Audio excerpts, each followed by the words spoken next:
and gentlemen, I am Christopher Pelton. I am your host here at THC Time and also the captain of the Edmund Fitzgerald. It is my great pleasure this evening to welcome my author guest. He has written a remarkable book called Safety Glass. The story is about a boy or about a man struggling to move from the younger period of his life into an older period of his life, the pressures and anxiety and all of those things that can come along with big changes in your life like that. I personally know that feeling myself, and I have a feeling that my guest will as well. So please welcome Mr. Chris Fox to THC Time. How are you today? Hey, Chris, I'm doing great. How about yourself? I am doing very well, sir. So real quick, let's take a look here. This is the cover for the book, Digging the Art. First thing I always ask is, who did your cover art? A friend of mine, actually. His name's Patrick Winans. He's really fantastic. He's been working on a lot of anime stuff, and I reached out to him just because we play Magic the Gathering all the time. So he deviated a little bit just for me. So it's a special illustration just for my book. So hopefully it's the first of many. Sure, I dig it. I love it when you find a collaborative partner and you guys can get, sync together. And I've found in my experience that the best cover artists and author teams, there's almost like an unspoken, like you can call up your guy and be like, I need, and then like 3 days later, they're like, how about this? So that's always a good thing to have. So this is your first novel. What was your writing experience leading up to it? Or did you just decide to jump? I've met people who build, short stories into a novel and then eventually, and then I've also met people who just woke up one morning and said, I'm going to write a novel. And they do. Yeah. A skill I do not have as a writer. I'm a short story guy. I can write you a banger when you need one, but I'm not I don't have the discipline. Short stories have a special spot in my heart, though. So don't discount yourself on that. I have a lot of short stories, and I think it's an awesome medium. Awesome. Yeah. As far as Safety Glass went, though, it was really funny. It's got a strange journey because when I first wrote it, it was just, I took a little bit of time and wrote like 10 pages of stuff. The main character, Richie, has really severe anxiety attacks, and that's really prevalent even right in the beginning. He has an anxiety attack almost immediately after talking to his best friend, and I used to get them all the time. It was really bad, and I needed it like a medium to express that, something that was cathartic. I could explain it to myself, and maybe making words would make it feel better, and it did. So I kept writing it, and went from 10 pages to 20, and just life got in the way, and I stopped for a while, and I went back after I got my English degree, and I was like, I'm going to keep writing. And I read it, and I fixed up what I had, and I was like, this might be something here. I was like really proud of the words that I picked, syntax and all that. And I was like, this sounds like stuff I've studied.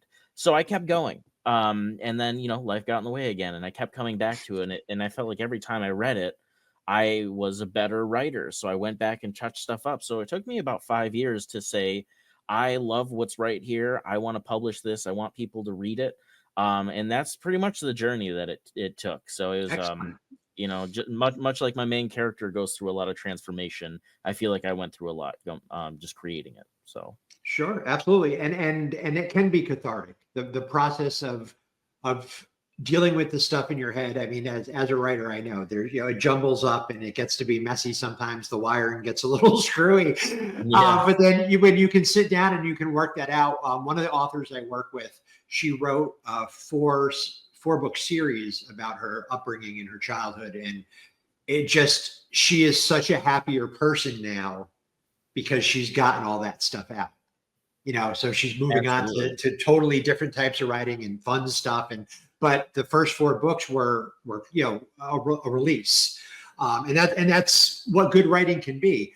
Now you had mentioned doing short stories. Do you have a particular genre you prefer? Are you kind of all over? Like when you sit down, like how does that process work for you? Sometimes I just get hit with an idea and I go off with it. And, I think that for short stories, literary fiction is kind of where I stick. Sure. Usually some really dark themes, but I do dabble in fantasy. One of my favorite short stories that I wrote, that I put on my Facebook group, it is Big Bad Red. It's something I wrote when I was in college. It's about, it's a iteration of Red Riding Hood, where instead of being a little girl that goes through the forest, she's an adult. She lives in New York City. She takes care of her grandma, and to pay the bills, she's an underground cage fighter.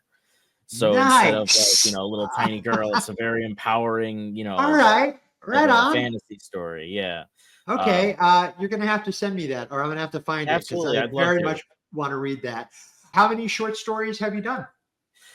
So far I got about I think I have 6 that are like ready to be read Cool. down that I've like looked over and really am happy with. So there's Excellent. a million right here, but writing it, Always, right?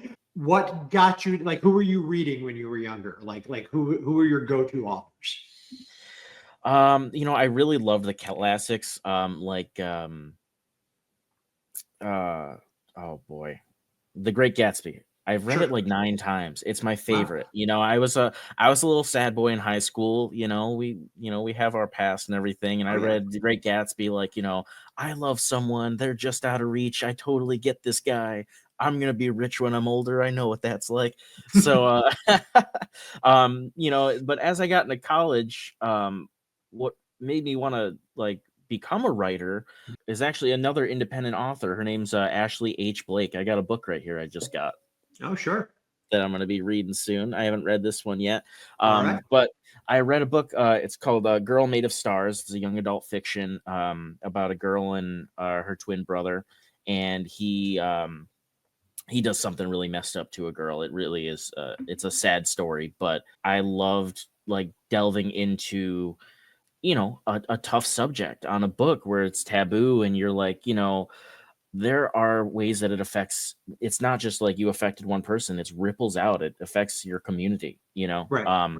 So it was a really moving book. I got it right over here. I'm working on my 3rd read through now. I was just like, I want to move people like this. Nice. I feel like every story is worth telling. And if it's been told before, if you tell it differently, it's worth reading in that Absolutely. perspective. Absolutely. Yeah, Ashley Blake really is my biggest All right. inspiration as a writer, for sure. Very cool. Where did you go to school?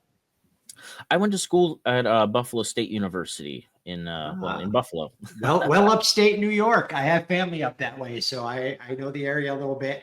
Lots of snow, Yes. lots of cold. Yeah. But all in all, nice. My family comes from Rome, New York, so Oh, right yeah. up, Okay. up that neck of the woods. So is that where you grew up, or was that just where you went to school?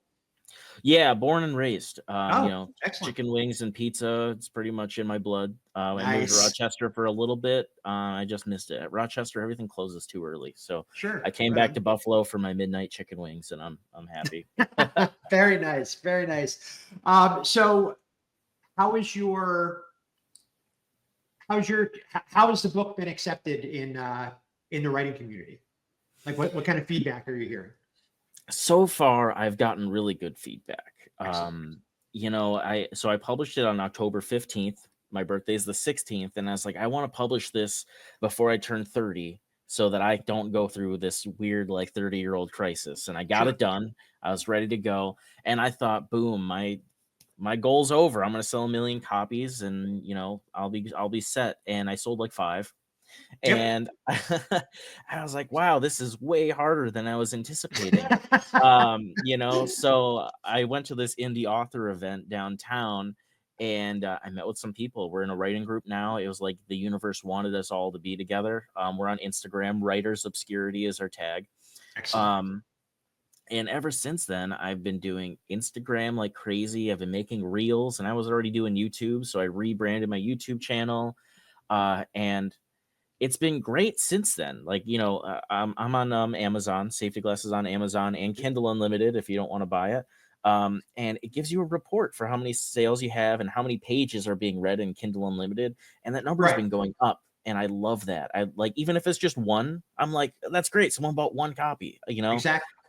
So it's going up steady. And I discovered like a new passion in writing and publishing a book, and that's connecting with a community online. I'm not a huge Yes. social media person. I guess I am Right. now because out of necessity.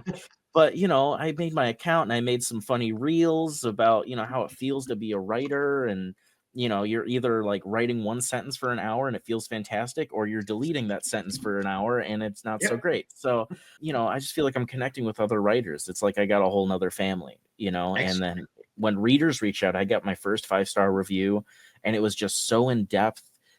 They loved the characters and how they interacted, and they were worried about this character and they were glad this happened. And it was just nice to hear someone connect with the story. One Sure. of my beta writers told me that they felt like reading the story made their lives better.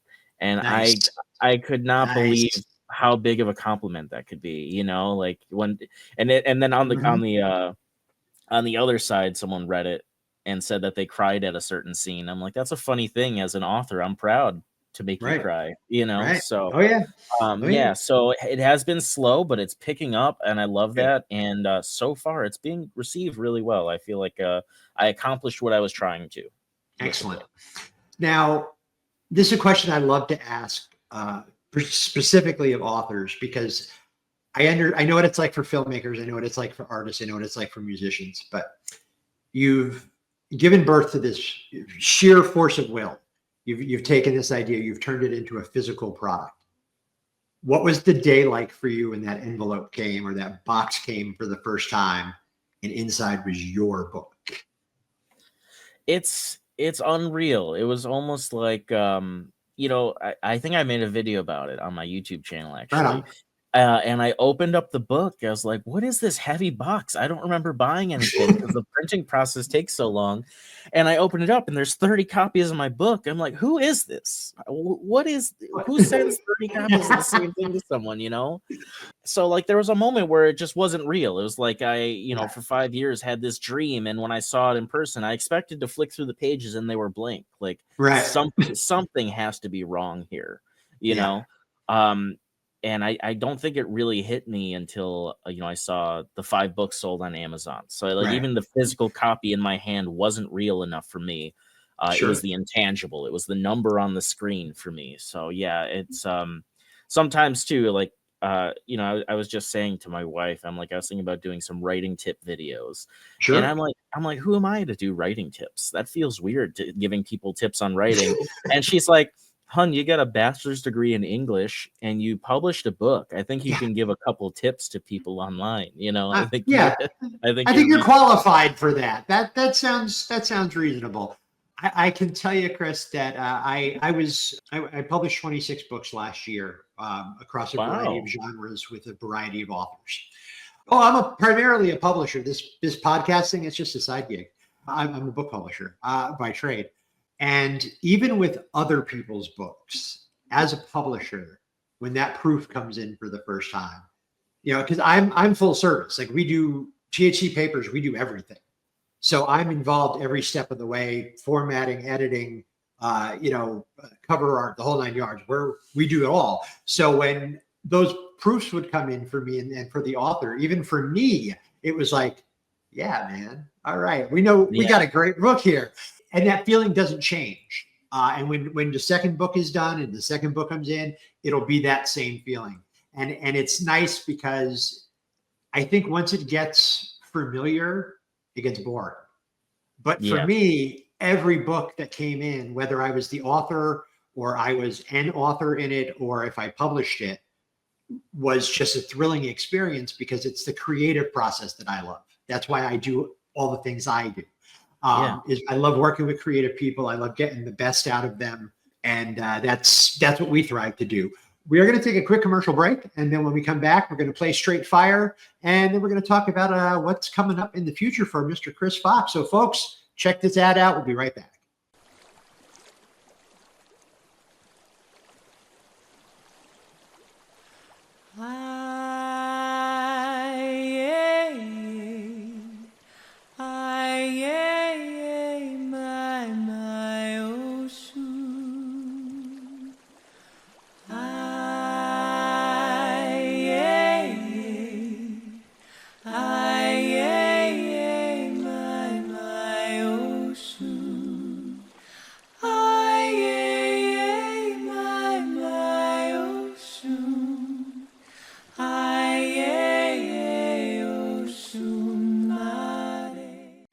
we are back. Mr. Chris Fox. It's that time again, my friends. This is Straight Fire. What if CAT really spelled dog? All right. This is Straight Fire. Chris, 5 random questions, no wrong answers, just silly stuff. First question and last question are always the same. Are you ready? I'm not ready. No. All right. Give me like 20 minutes. All right. First I'm question, ready. a lot of fun. If dogs wore pants, would they wear them on 2 legs or 4 legs? 2 legs in the back, 100%. Excellent. Excellent. When you are writing, you got a bowl of something next to you? Fruit, candy, nuts? What are you munching on when you're working? It's 100% always hot coffee that turns cold and then has to get microwaved, and it's that same cup of coffee the whole time. Get touched. All right. I can understand that. What was the first story that you published? The first story that I published, it was a story in the form of a poem that got published in my high school paper. And it was about a guy that watched a rose wilt and fall apart, and used like sheer will, just like poured his life into that rose to bring it back to life. So he died to let the rose keep living. Very nice. What's your favorite guilty pleasure movie? Movie? Yeah. Guilty pleasure. That's a great one. Oh man. Okay, I don't know if it counts as a guilty pleasure. Oh, you know what? I got the perfect answer for you. Right. It is Daredevil with Ben Affleck. Nice. Terrible movie, but I love it. I can't get enough of it. Have you seen the director's cut? I have not. I haven't. It's actually a better movie. Like the director's cut is remarkable. Really? Coolio was in it. I didn't know they completely cut him out. But yeah, the director's cut. It's not. I love the show. I love what they did. Marvel Studios did with the show is fantastic. But the director's cut, if you can find it, it's definitely worth a watch. It improves a lot of the things that people had complaints about with that movie. So I'm definitely checking that out. Excellent. And last question to ask everybody. And when you answer, I'll tell you why. When you're at the grocery store, Chris, can you reach the stuff on the top shelf? Oh yeah. All right. 100%. Excellent. And I help all the old ladies too. I'm not stingy. Thank you. That was one of the first questions I was ever asked on an interview that I did. And I'm 6'4", so I can't not go into a grocery store and have somebody ask me to help them. So I always thought that was a weird question. So I was like, all right, you know what? I'm going to ask everybody that question. Most of the time, the answer is no. I talk to a lot of short people. I don't know how it just keeps working out that way. I always wanted to do what the Grinch does in that movie, where like someone's reaching for it and he puts it on the higher shelf. I just don't have it in me. I don't have the heart. We're not that mean. We're good people. We're good people. People named Chris are good people. So it's all good. So what are you working on now, sir? What can we expect next? So my current work in progress, I feel like my first book, I really wanted to prove myself. Sure. And this time I want to be experimental. I want to be fun and creative. My name's out there now. I'm published. So now I got to have some fun and show the people why they want to follow me. And that is a YA fiction meets suspense thriller book. Okay. It's called I'm Home Now. Or no, I'm sorry. I'll Be Home Soon is the name of it. I'm workshopping it. I'll Be Home Soon is the title. And it follows a psychopathic stalker, like a narcissistic stalker, and the girl that he is stalking. And the chapters alternate. His are going to be suspense thriller type of writing. Hers are going to be YA fiction. And as their stories start to meld together and, their personalities change, the writing is going to blend. So it'll be like a YA fiction horror. And the chapters, instead of being A and B, are going to start to meld into a single chapter where their lives are more interwoven.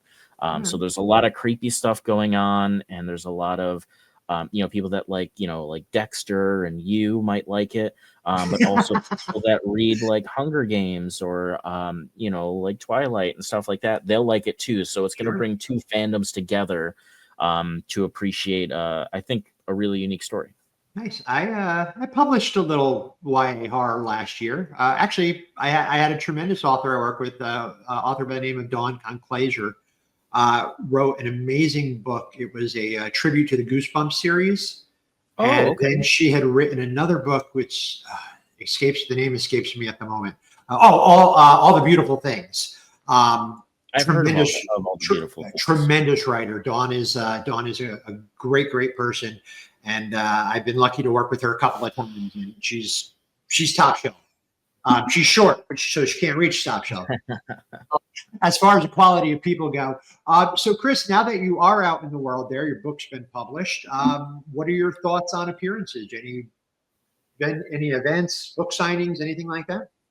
Yeah, so I'm actually really pushing to get a few of those done this year. I was just talking to Barnes and Noble, and I have to get my book in their store before they can actually do an event with me there. So I'm working on that. And when I went to this indie author event, a little bit of free advice for the writers and authors out there is if you do a signing event, have stuff to hand out besides your book. Right now, I'm working on getting business cards made up that have a QR code to my link tree, bookmarks that have a QR code to like my actual website, so they can read the short stories in the meantime. I'm getting stickers with my book, of my book cover, stickers of my channel logos, just stuff, just say, hey, thanks for stopping by and listen to what I had to say about the book. Here you go. Thanks for buying a copy. Here's my signature and a sticker, just so you can remember me. But yeah, I would actually really love to do some signing events. I'm starting to reach out to local bookstores, and I think that's really, especially for a new author like myself, that's where your lifeblood's going to start. You got to be heard of before you sell books. And I learned that the hard way, so it's picking up slow, but you gotta get out there. A lot of us writers, we're inside people. I'm no exception. I'm an inside person, but you got to get out there and talk to people. They want to meet you. I have told a million writers, nobody will buy your book if they don't know who you are. And if you're not excited about it, why should I be? Yeah. You are your brand. I want to see you out there. I want to meet you. I want to see you doing what you do, because that's how I will remember you. And when I remember people, when I meet people and they're memorable, a lot of crazy, exciting things happen. Yeah, absolutely. So it's always, and one other bit of advice I will offer, especially if you're doing shows, indie author appearances and stuff like that, talk to everybody, because you never know who you're going to meet. You never know who this person who just happened to be walking by. Oh, hey, they're a publisher. Oh, they're a producer. Oh, they're a, you never know.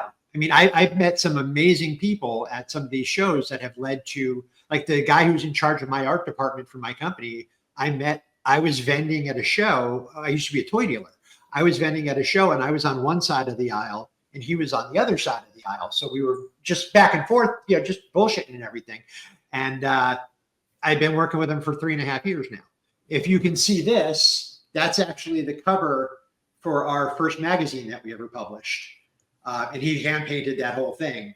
Because I called him and I was like, hey man, 2 words, Vampire Maryland. And he's like, I got you. So you never know who you're going to meet. So be sure to talk to everybody. Chris, it has been a pleasure talking to you. It sounds like you've got a lot of exciting stuff, a lot of exciting ideas. You and I should talk a bit. I agree. I'd love that. A lot of crazy stuff happens. So what is the website, and where else can we find you online? So on Instagram, writer_Christian_J_Fox. My YouTube channel is The Writing Fox, all one word. I got a blue logo. And my website is through Wix. I'll pull that up really quick. christianjfox.wixsite.com/thewritingfox. That's me. It's going to be officially launched at the end of this month, and that's going to come with a couple exciting things. The first chapter of my work in progress, I'll be home soon, will be there. So you'll be able to delve into the mind of Arthur Parcell, the extremely enigmatic protagonist/antagonist of my book. And my short stories are going to be published there, and I'm going to have a little blog about the feelings of an author. If you're ever wondering the turmoil that we go through, one word at a time. So awesome. Check it out. Excellent. I look forward to that. Chris, thank you so much for your time tonight. I appreciate you coming out. And guys, check out the book and be sure to follow along at christianjfox.wixsite.com/thewritingfox for all of the latest and greatest, because I got a feeling my friend here has a very bright future. So, Chris, you and I will talk real soon. Folks, we're going to go out on a commercial break. No, we're not. We're going to go to a commercial break. Then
Ladies and gentlemen, my name is Christopher Pelton, and I am your host here at THC Time. I am very excited to introduce you to my author guest this week. He is a young man from my motherland in Ireland, so always nice to speak to people from across the pond. He is in the process of writing a series of really, really cool sci-fi books. The newest one that has come out is Cold-Blooded, and that is available on Amazon and everywhere books are sold. Welcome me in joining Rohan O'Duill. Yeah, it's perfect. Yeah, O'Duill, perfect. There we go. Welcome to TAC Time. How are you, my friend? I'm good. Thanks so much for having me on, Christopher. I appreciate it. I see you're very busy. I've been getting a lot of alerts from THC, so I appreciate you taking the time to talk to me. I appreciate you coming on. I like to keep everybody up to what the new stuff is, whether it be horror or sci-fi or we were doing a poetry book this year. So I like to get folks excited about the stuff, because I hear a lot of, well, there's no new stories. There are. You just have to know where to look. So part of what I do and why I do this is to shine a light on people who don't have necessarily the level of exposure that I think they should. So I did take a look through Cold-Blooded, and very exciting stuff. So tell me, what got you kicked off in the sci-fi genre? I guess why I write sci-fi is that I was reading sci-fi when I started writing. So and I if I go right back to the start, when I guess when I was 7 and I read a book for the first time, uh, I immediately wanted to be a writer. So from the age of 7, I decided, okay, I'd love to be a writer. And then I went to school, and in school I was told I was very bad at writing. I couldn't spell or do grammar. So straight away that any idea of becoming a writer kind of went out the window. So it wasn't until 4 years ago that I decided. We'd gone into lockdown. My business had gone under at the time due to that, so I'd got a regular job. So from going to working 100 hours a week with my business to 40 hours a week and not really having a lot to do, I said I might give this a stab. And I was reading a lot of sci-fi at the time, and I was actually reading, I think, the two series that I was reading the Expanse series, and after that, I was reading Joe Abercrombie, The First Law, and I kind of thought if I could have the first law in space, that would be pretty cool. So that was kind of the idea I started out writing with. Whether it actually came true to the finished product, I'm not sure, but that was the kind of the seed that started it. Sure. So yeah, it was. Now I understand Mhm. that you dabble in the kitchen a little. To put it nicely, Yeah. I do understand that you are a chef, sir. Tell me a little bit about, like, your passion for I went to culinary school myself. I worked Oh, professionally really? in Yeah. kitchens for 5 years, and then my daughter was born, and I was missing a whole lot of her life, so I made some changes in mine. Hmm. So what got you, like, I mean, as well as I do, Irish cuisine has never had the best history. Yes. We boil everything in a pot for 18 and a half hours. So, and I know very much now there's been a revolution in the culinary scene, especially in that part of Europe. So how did you get into cooking? So I think I started cooking. I think I was 12, and my mum hurt her back, and she ended up kind of in bed for a couple of months. And after one night of my dad trying to cook, uh, the spoon was passed to the 12-year-old All right. to start cooking. So and then, as I said, I didn't get on very academically well in school. So then when I was finishing up in school, I thought, yeah, this is kind of something that I can do with my hands. It's not as I don't need to do exams as such for it. And I started working in a kitchen part time when I was 15. And yeah, and then I've pretty much been there ever since for my sins. So yeah. Nice.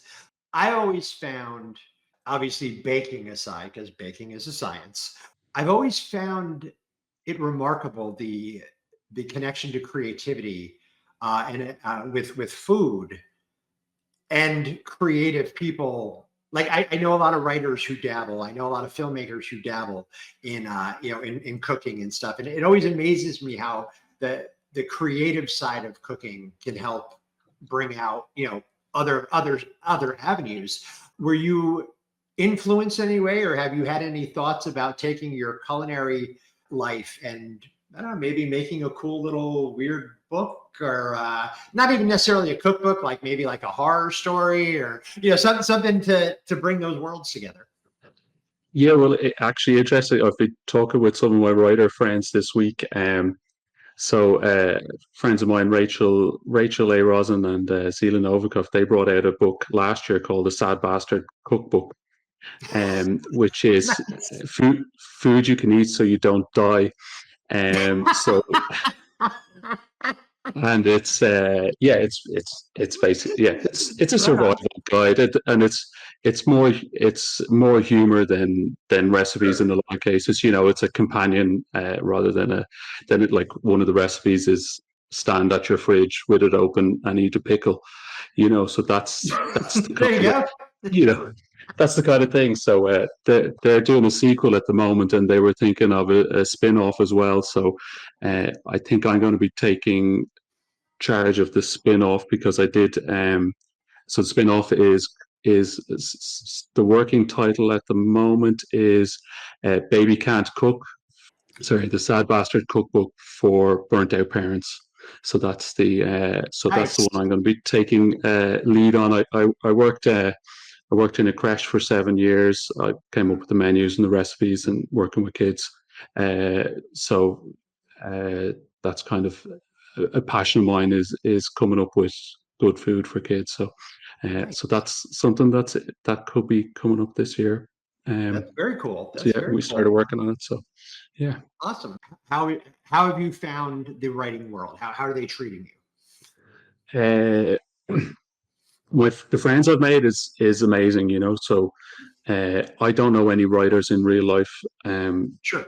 So all of my writer friends I made online. I joined a couple of writing groups through Discord. I mean, I guess the two I spend the most time in now are quite small, tight knit writing groups where everybody knows each other, and those guys are amazing. So the cover art, if you see for Cold Blooded, there, the mech was designed by a friend of mine, Lonnie Bush, in one of the groups, and he is graphic designer, and he did that all up in 3D. And then another friend of mine, Rachel A. Rosen, she did the cover art itself, so the logos, and did it all up for me.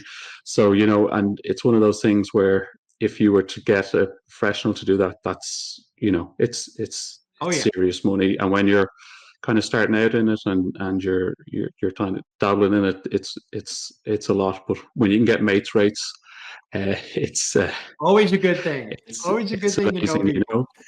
and then all the beta readers and just everybody just freely giving their advice. And even the fact that I discovered that I was dyslexic was true.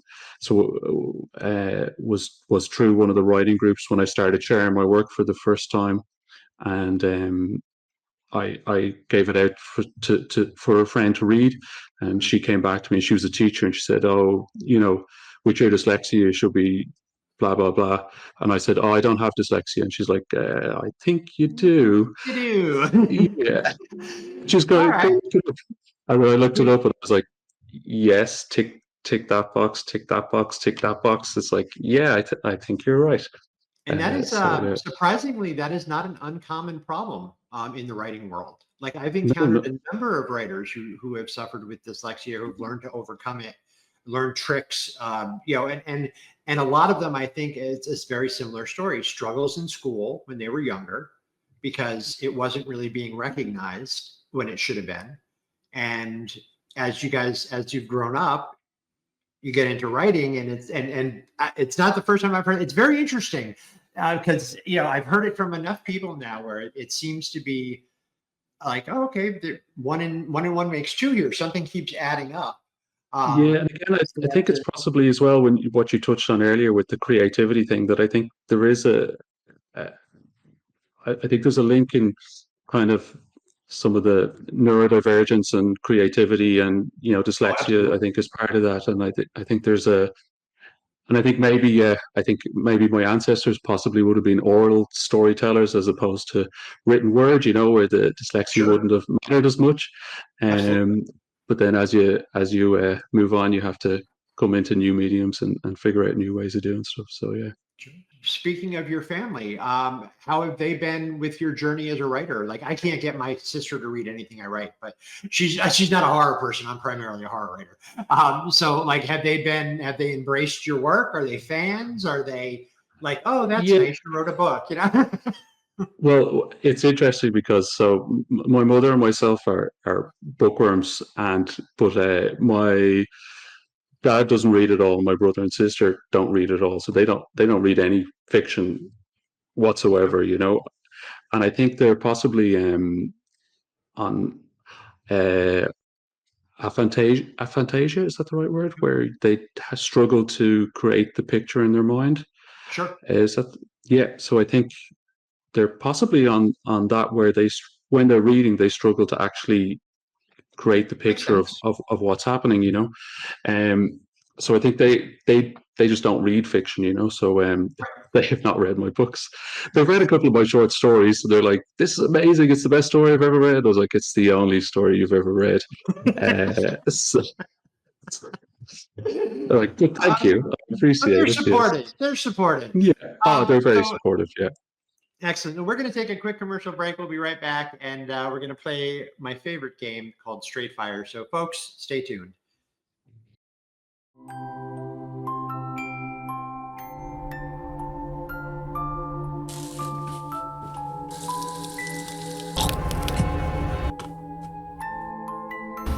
Good morning, my little rusty bucket. Hello, Mother.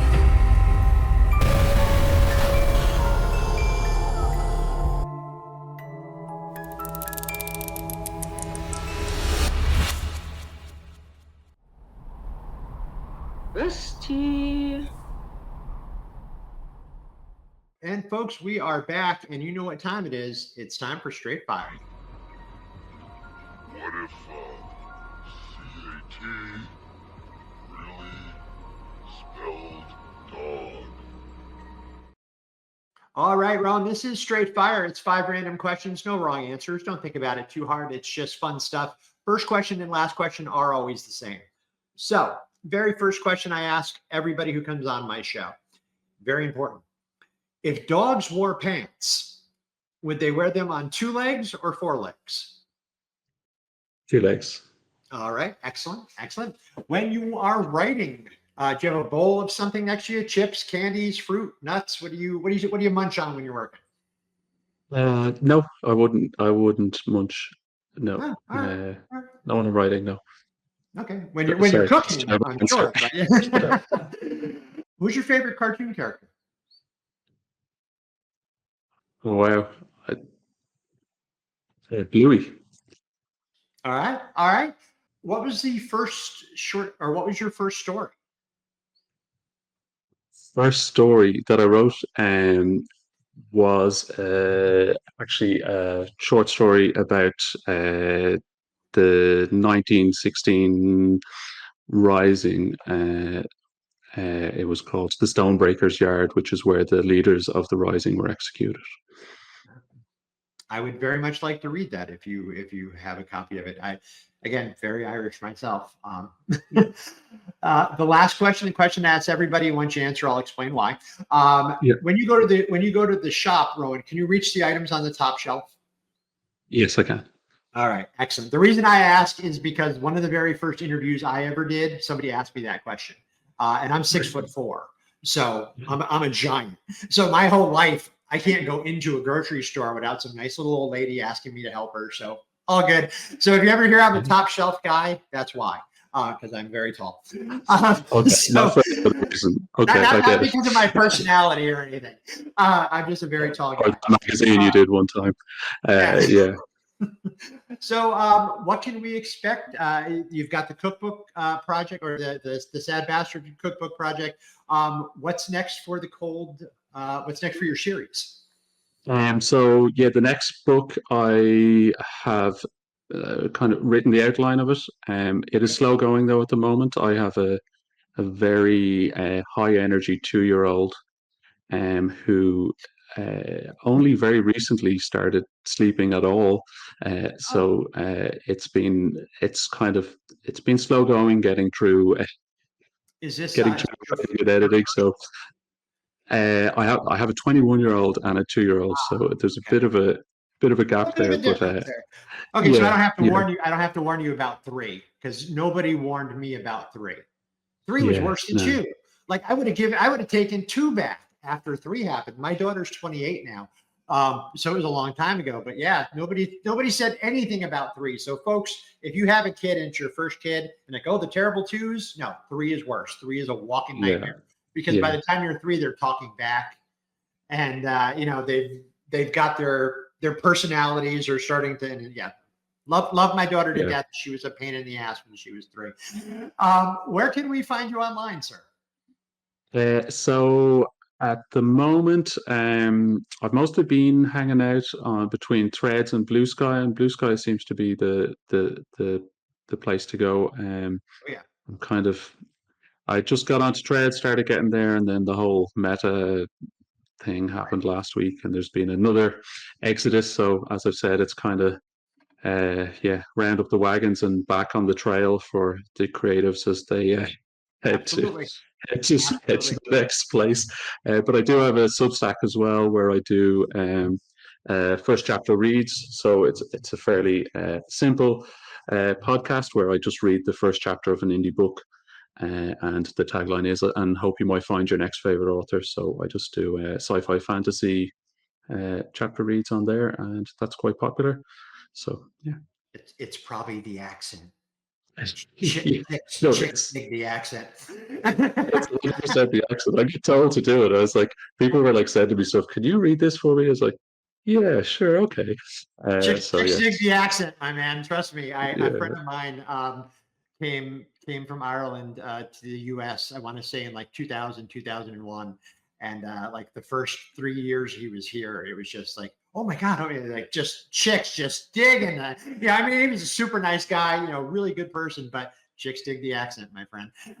So I like what you're doing, sir. I'm looking forward to continuing to follow your work as it comes out.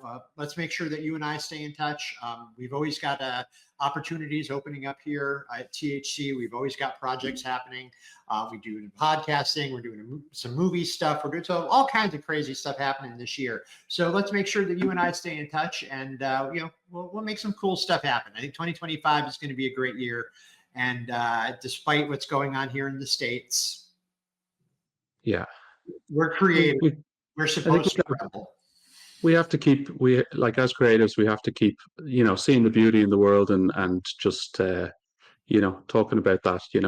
If we're constantly talking about the negatives, that's Yeah. not that's not going to help anybody. So we have to keep on. So and say thanks so much for all the work you do in promoting Oh, yeah. artists, Christopher. It's much appreciated, and thanks so much for having me on.